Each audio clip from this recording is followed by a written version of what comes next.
वसुदेवसुतं देवं कंसचाणूरमर्दनं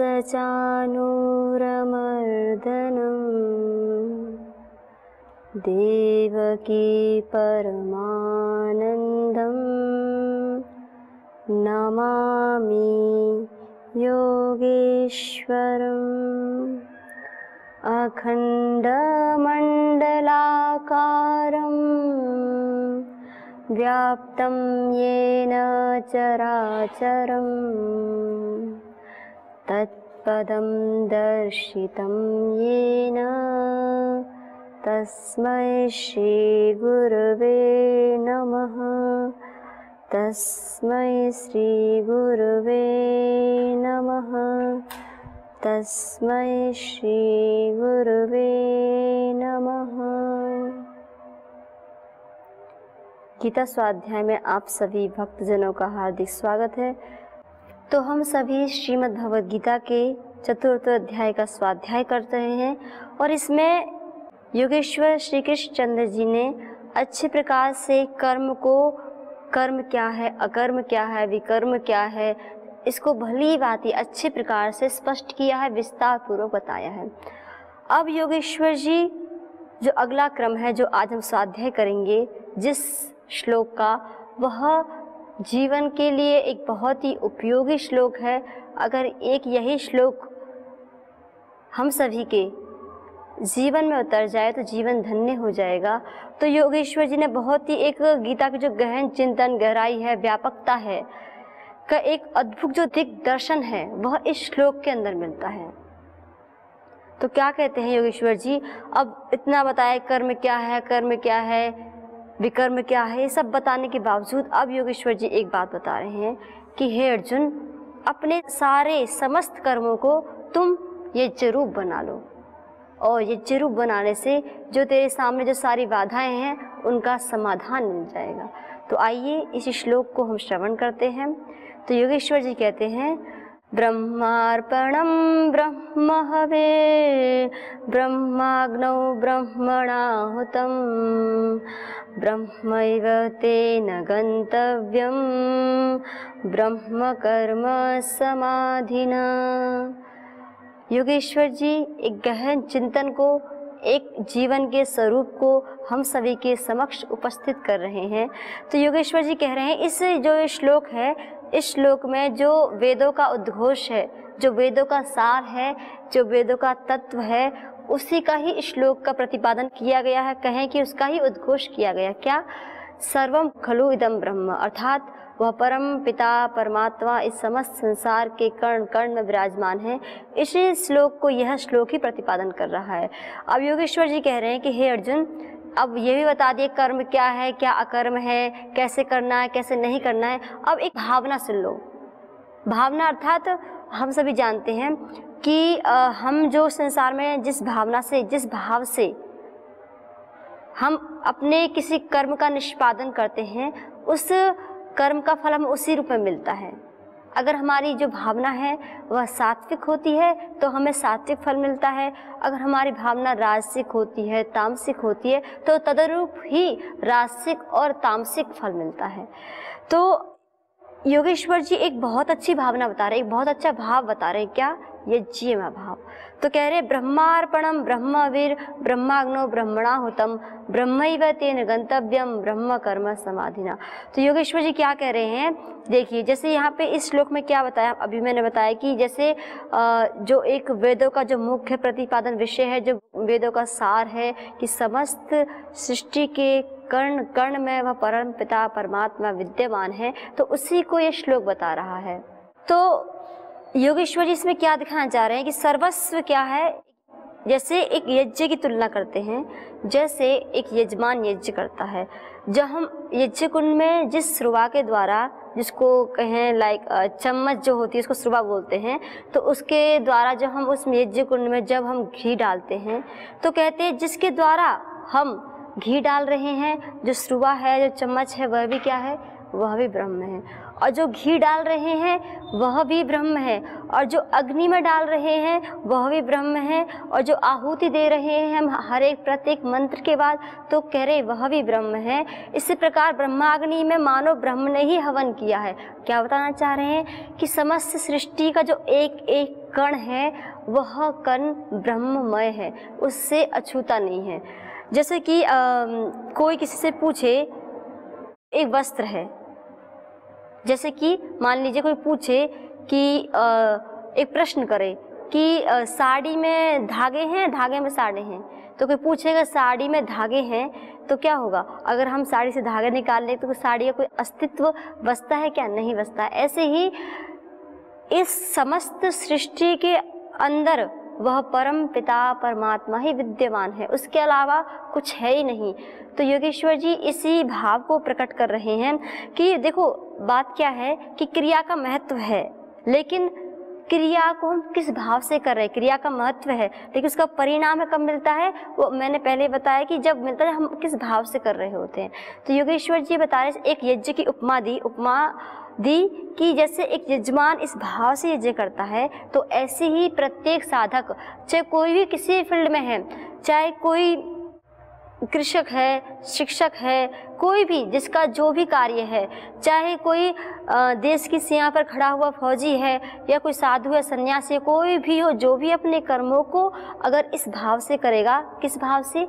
यज्ञीय भाव से। तो योगेश्वर जी कह रहे हैं कि हे अर्जुन, फिर तो उसकी जैसे कि आपके समक्ष जो समस्या उपस्थित हुई है ना, कि अपने बंधु जनों को देखकर आप मोह से ग्रसित हो गए हो, मोह में पड़ गए हो, किम कर्तव्य विमूढ़ हो गए हो, क्या करना है क्या नहीं करना है इसका ज्ञान नहीं कर पा रहे हो। तो योगेश्वर जी कह रहे हैं अगर आप यज्ञ में भावना को बना लो कि समस्त सृष्टि में जो भी है वह परमपिता परमात्मा ही है, और जो हम कर रहे हैं वही कर रहा है, जो भी हो रहा है उसकी इच्छा उसकी ही मर्जी से हो रहा है। अगर यह भाव किसी भी साधक के मन मस्तिष्क पे अगर भली भांति उपस्थित हो जाए, अर्थात उसके मन मस्तिष्क पे गहनता से यह बैठ जाए, तो फिर उसका जीवन एकदम सुगम हो जाता है।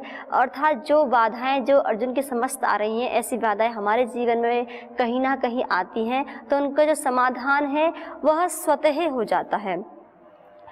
तो योगेश्वर जी बताना चाह रहे हैं कि जो हमारे कर्म हैं, जैसे एक यज्ञ करने वाला जो पुरुष है वो श्रुवा को, अग्नि को, घृत को, समस्त जो भी वो अपना यज्ञ करने के लिए जो भी उसने सामग्री का प्रयोग किया, उस सामग्री को वो जो प्रयोग कर रहा है उसको केवल ब्रह्ममय मान रहा है। तो ऐसे ही एक साधक को कर्म करते समय समस्त जो वह करता है स्वयं, जो हम कुछ भी कार्य करते हैं उसका कार्य को करते समय हमारे मन, बुद्धि, शरीर, समस्त जो इंद्रियां हैं हमारे साथ देती हैं, क्योंकि हम इनके बिना किसी भी कार्य का निष्पादन नहीं कर सकते, किसी भी कार्य की पूर्णता हमारी इसके बिना नहीं हो सकती है। शरीर मुख्य है, उसके साथ साथ जो मन बुद्धि है फिर ये होते हैं। अगर यह ना हो तो किसी हम अपने कोई कार्य का निष्पादन नहीं कर सकते। इसके साथ साथ हम अलग अलग जिस अलग अलग फील्ड में होते हैं वहाँ हम अलग अलग साधनों का प्रयोग करते हैं, जिसके माध्यम से हम अपने कर्मों का निष्पादन कर पाते हैं। तो योगेश्वर जी बताना चाह रहे हैं कि वह सब जो है, जो बुद्धि का सोचना है, जो मस्तिष्क का सोचना है, जो मन का संकल्प विकल्प जो विचार करना है, जो समस्त इंद्रियां अपना कार्य कर रही हैं, तो योगेश्वर जी कह रहे हैं कि हे अर्जुन, ये सारी की सारी जो क्रिया हैं ये क्या है? ब्रह्ममय ही, अर्थात ब्रह्म ही है, इसके अलावा कुछ है ही नहीं। और देखिए जो भाव योगेश्वर जी बता रहे हैं, क्या? सर्वम खलु इदम ब्रह्म, अर्थात कहें जो वेदों का एक और उद्घोष है, उपनिषदों का एक और उद्घोष है, ईशावास्य इदम सर्वम, अर्थात समस्त जग के कण कण में वह परमपिता परमात्मा ही है। तो ये इतने सारे जो भाव हैं, तो इन भावों को जैसे कि योगेश्वर जी कह रहे हैं, तो इन भावों को गोस्वामी तुलसीदास जी बताते हैं कि कैसे इस समस्त सृष्टि के कण कण में वह परमपिता परमात्मा विद्यमान है। इन्हीं भावों को बता रहे हैं गोस्वामी जी भी, कि इन्हीं का प्रतिपादन कर रहे हैं। तो योगेश्वर जी जिन भावों को कह रहे हैं, जिन वेदों के उद्घोष को उद्घोषित कर रहे हैं, जिन वेदों के उद्घोष को पुनः प्रकट कर रहे हैं हमारे समक्ष, उन्हीं को पूज्यपाद गोस्वामी जी बताते हैं। क्या कहते हैं? सिया राममय सब जग जानी, करहु प्रणाम जोरी जुग पानी। कि समस्त संसार में केवल और केवल पूज्यपाद गोस्वामी जी बता रहे हैं कि सिया राम ही मेरी दृष्टि है, अर्थात इस संसार में आप कहीं भी अगर दृष्टि उठा कर देखोगे तो उस परम पिता परमात्मा के अलावा आपको कोई नहीं दिखाई देगा। वही सर्वत्र व्यापक है, उसी की ही सत्ता है, उसी का ही सब कुछ है। लेकिन होता क्या है, हम सभी अज्ञानवश या कहें ज्ञान की न्यूनता के कारण, ज्ञान की कमी के कारण हम क्या करते हैं कि हम कुछ कार्य का निष्पादन कर रहे हैं, कोई काम कर रहे हैं, तो हम क्या सोचते हैं कि सब हम कर रहे हैं। उस समय हम कहीं ना कहीं उस परम पिता परमात्मा को भूल जाते हैं।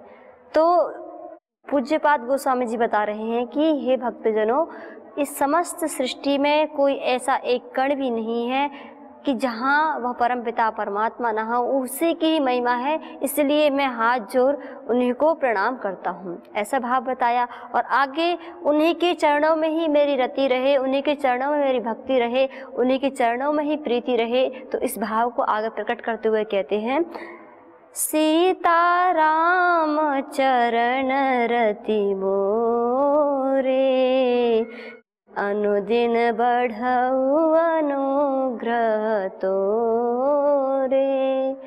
कह रहे हैं कि ऐसे ही उस परम पिता परमात्मा के सिया राम के चरणों में मेरी जो है रति, अर्थात उनके चरणों में मेरी प्रीति है, उन्हीं के चरणों में मेरा अनुराग है। और मैं पुनः पुनः उस परम पिता परमात्मा से यही प्रार्थना करता हूँ, यही वंदन करता हूँ, यही निवेदन करता हूँ कि उनके चरणों में, उनके ही चरणों में केवल मेरी प्रीति जो है, मेरा अनुराग है, निरंतर बढ़ता जाए। और अगले भाव बहुत अच्छा है, जैसा कि वेदों का उद्घोष है, ईशावास्यमिदं सर्वम और सर्वम खलु इदं ब्रह्म और ब्रह्माग्नो ब्रह्मणाहुतम। इन सभी तत्वों का जो बता रहे हैं, वेदों में बताया, उपनिषदों में बताया है, श्रीमद् भगवद गीता में बताया है। तो ऐसे ही एक और बहुत अच्छा बता रहे हैं गोस्वामी जी कि वह परम पिता परमात्मा ही कण कण में विराजमान है।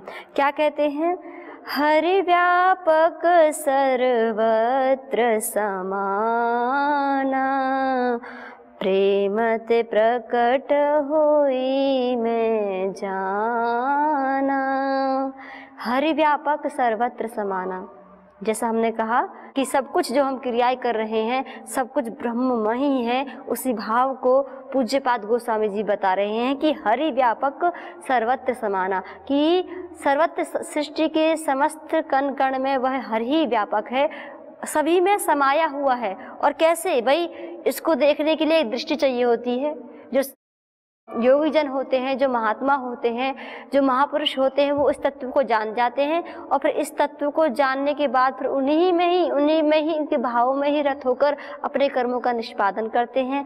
लेकिन हम जैसे जो भी थोड़े अज्ञान से ग्रसित हैं, जो भी जहाँ ज्ञान की कमी है, जिन्हें भी यह तत्व दृष्टि अभी प्राप्त नहीं हुई है, तो उनके लिए एक मार्ग बता रहे हैं कि भाई उनको तो पूज्यपाद गोस्वामी जी को तो पता चल गया कि वह परमपिता परमात्मा शाब्दिक नहीं मार्मिक रूप से, अर्थात एक तो होता है शाब्दिक ज्ञान और एक होता है मार्मिक ज्ञान, अर्थात जिसको आपने अनुभूति प्रत्यक्ष कर लिया हो, जिसको आपने अपने जीवन में घटित होते हुए देखा हो।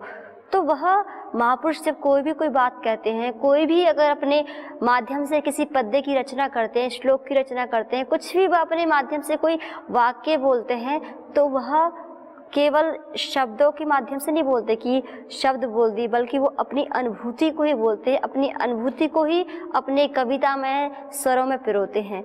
तो क्या कह रहे हैं कि अब वो रास्ता क्या भाई है, पूज्यपाद गोस्वामी जी बता रहे हैं कि वह परमपिता परमात्मा कण कण में व्याप्त है, लेकिन हमको तो पता है नहीं, तो कैसे प्रकट हुआ, कैसे हम जाने। तो कह रहे हैं प्रेम ते प्रकट होई मैं जाना, अर्थात कि वह परमपिता परमात्मा कब प्रकट होता है, जब हमारी उनके चरणों में प्रीति होती है, अनुराग होता है, जब हमें संसार का जो हमारे हृदय से जो अनुराग है, प्रीति हट जाती है, संसार के वस्तु हो या व्यक्ति हो या स्थान हो। तो यहाँ से ही कोई भी वस्तु हो, व्यक्ति हो, स्थान हो, जब हमारी इनसे विरक्ति अर्थात हम इनका उपयोग तो करेंगे, ये हमारे संसार में साधन बनेंगे, हमारे संबंध भी रहेंगे, लेकिन इनसे जो एक विरक्ति का भाव जो होता है, अपने कर्तव्य का पालन करते हुए इनमें राग अनुराग न होना, केवल उस परम पिता परमात्मा के चरणों में ही जब प्रीति हो जाती है, तो योगेश्वर जी कह रहे हैं, तब कह रहे हैं कि मर्यादा पुरुषोत्तम भगवान श्री राम कहते हैं कि तब वह परम पिता परमात्मा प्रकट होते हैं, तब हम उसका प्रत्यक्ष अनुभव कर पाते हैं। क्योंकि देखो, जब तक हमारा मन संसार की वस्तुओं में, व्यक्तियों में, स्थान में रमा हुआ है, तो जहाँ भगवान का कोई इतना सा भी स्थान नहीं है मन के कोने में, तो कहाँ से हम उसकी अनुभूति कर पाएंगे, कहाँ हम उनको जान पाएंगे, कहाँ हम उनका ये अनुभूति की वो सर्वत्र व्यापक है। हमने कभी उनके बारे में एक पल अपने इस जो हमारा ये जीवन चल रहा है, सुबह शाम बस हम अपने कर्तव्य कर्म में ऐसे जुटे हुए हैं कि जहाँ हम एक पल अपने लिए भी नहीं निकाल पाते हैं, अपने लिए थोड़ा अपने मन के लिए जो अपनी मन की खुराक है कि कुछ अपना ध्यान करना, अपने विषय में सोचना नहीं निकाल पाते हैं। ईश्वर के विषय में तो बहुत दूर की बात है। तो कह रहे हैं जब तक मनुष्य अपने समस्त ये कर्म तो करने पड़ेंगे, क्योंकि संसार का नियम है, जो आया है तो करना ही पड़ेगा, लेकिन यह इसके करने के साथ साथ अपना भी जो आत्म कल्याण है वह भी करना होता है। तो उस आत्म कल्याण को करने के लिए पूज्यपाद गोस्वामी जी कह रहे हैं कि उसका हम प्रत्यक्ष करें, उनका हम प्रकटीकरण करें। कब? जब हम उनके चरणों में भक्ति करें, रीति करें, रति करें। तो इसका एक बहुत अच्छा उदाहरण है। एक बार जो है एक संत की कथा आती है। एक संत जो है एकनाथ स्वामी जी जा रहे होते हैं, रामेश्वर धाम है, दक्षिण भारत में है। तो उत्तर भारत से गंगा माँ का जल लेकर रामेश्वर मंदिर पर चढ़ाने की बहुत ही आकांक्षा होती है उनकी, कि यह उनकी एक मनोकामना होती है कि मैं जाके गंगा जल चढ़ाऊँ। तो उस जल को, बहुत प्राचीन की बात है, बहुत बड़े भक्त हुए हैं नामदेव जी। तो जब नामदेव इतने बड़े भक्त हुए तो वो प्राचीन काल में पैदल यात्रा करते थे, तो कभी अलग अलग रास्ते आते थे। तो एक रास्ता चलते चलते बीहड़ वन आया। तो उस वन में उन्होंने देखा कि एक पशु है जो एकदम मरणासन है, मरने की स्थिति में है, मुंह से झाग निकल रहा है, और बिल्कुल अगर उसे पानी नहीं मिला तो क्या होगा, उसके प्राण जा सकते हैं। और देखिए, नामदेव जी जा तो रहे हैं रामेश्वर जी के लिए बहुत भावना से, भक्ति भाव से, कि उनके ऊपर जल चढ़ाना है गंगा माँ का, लेकिन जब उन्होंने देखा कि एक प्यासा जो पशु है वो तड़प रहा है, जंगल में कोई आसपास पानी भी नहीं है, जो मटका उन्होंने सर पर ले रखा था, बड़े भाव से, श्रद्धा भाव से ले जा रहे थे, तो क्या करते हैं, उसको उस पशु को पिलाने जाते हैं।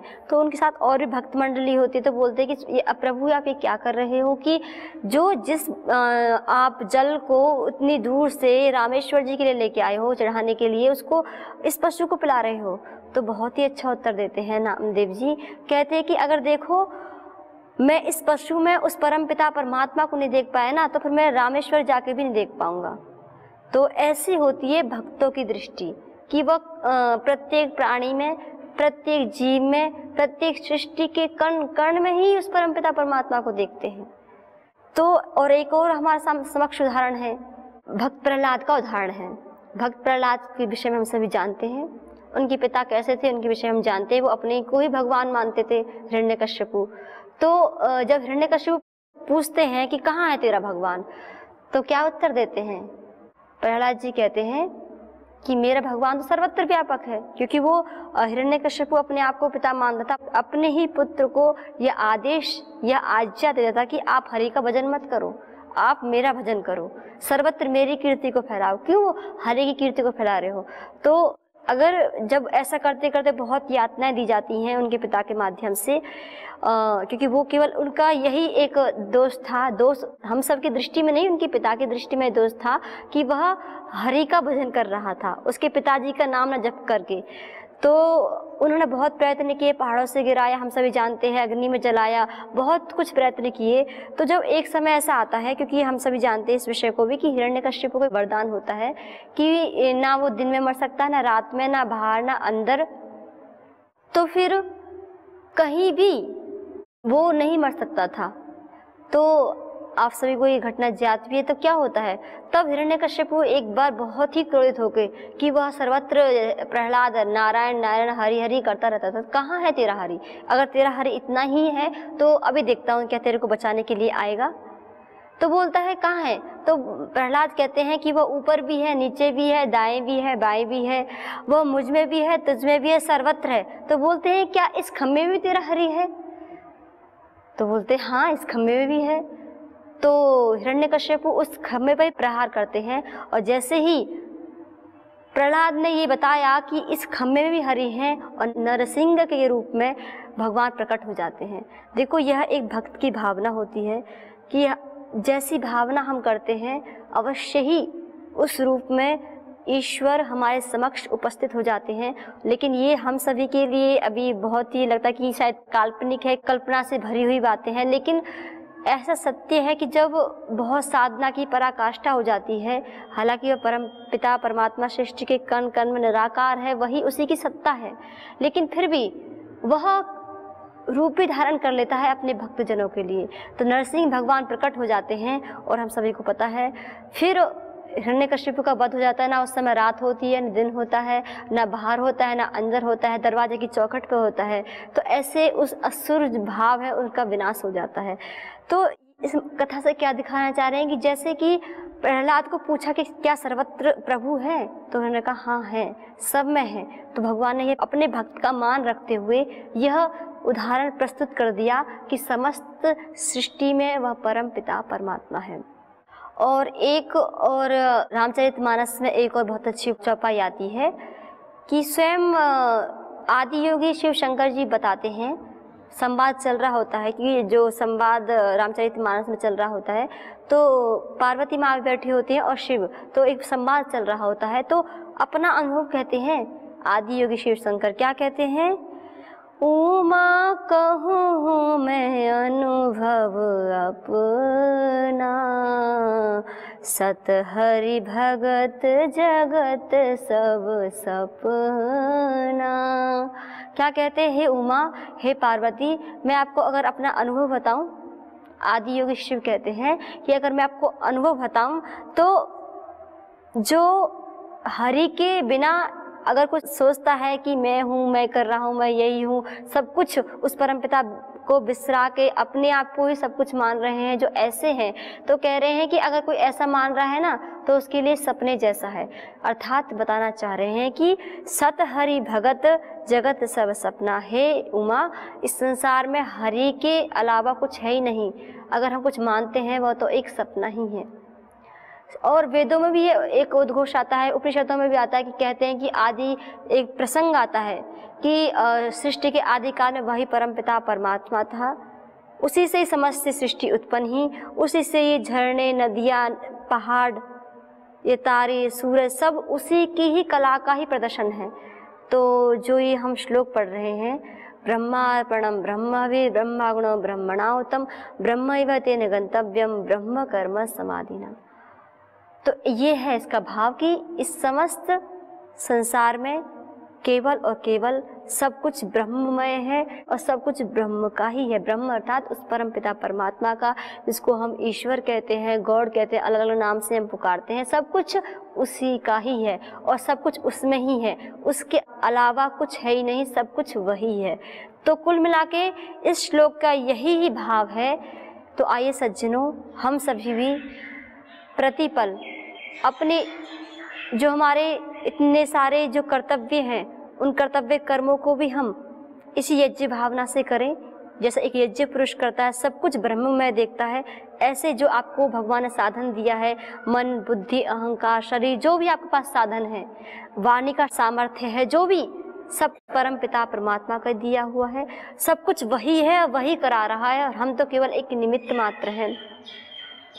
तो ऐसी भावना को हम अपने हृदय में कुछ अपने समस्त कार्यों करते हुए एक पल अपने लिए निकाल कर सोचें, विचार करें, तब हमको ये ज्ञात होगा वास्तव में इस समस्त सृष्टि में उसके अलावा और कुछ है ही नहीं, केवल और केवल वह परम पिता परमात्मा ही है, उसके अलावा इस सृष्टि में कोई दिखेगा नहीं। और फिर जो हमारे सारे दुख हैं, शोक हैं, रोग हैं, जो हम दुखित होते रहते हैं, सब मिट जाएंगे और हम उस परम आनंद की प्राप्ति कर पाएंगे।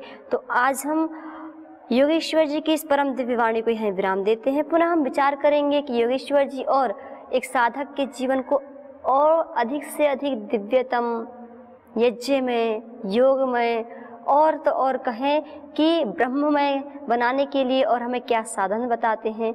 तो उन्हीं सभी उच्च भावों का हम आस्वादन कल करेंगे। तो आज हम योगेश्वर जी परम दिव्य वाणी को यहीं विराम देते हैं। आप सभी को ओम। ओम